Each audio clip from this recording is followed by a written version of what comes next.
Well, Emma, aloha. Welcome to Hawaii. Aloha. Thank you for having me.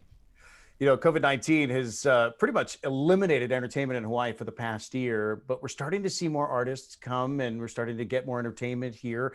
What was COVID like for you? Oh boy. It was such a shock when it originally kicked in.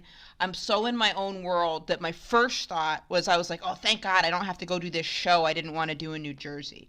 I thought it was only going to last for like a week. And in that week there was this show I really didn't, no shade on New Jersey. There's just this one show I just really didn't want to do.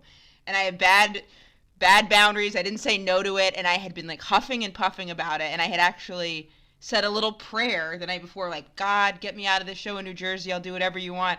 And the next day, everything shut down. So right away, I was like, ooh, I gotta turn my life and my will over to God now. Like, I took it as a sign very literally. There were definitely pros and cons, but that's said with full empathy to what's happened in the world, of course. Absolutely. Yeah. Of course, now here we are kind of on the tail end of this thing, people getting vaccinated, Mm. Hawaii's opening back up. You're Yes. here to perform live at the Blue Note. Had you been to Hawaii before? Tell me about the show.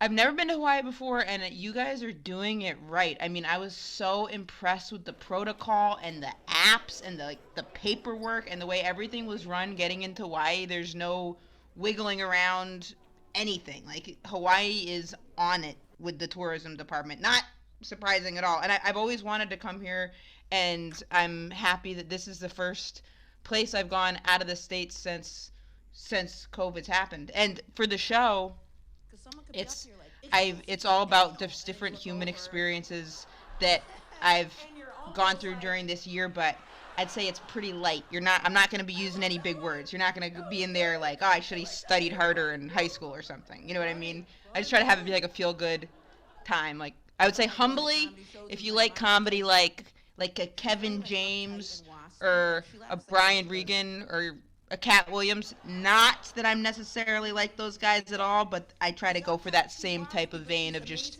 feel good, fun.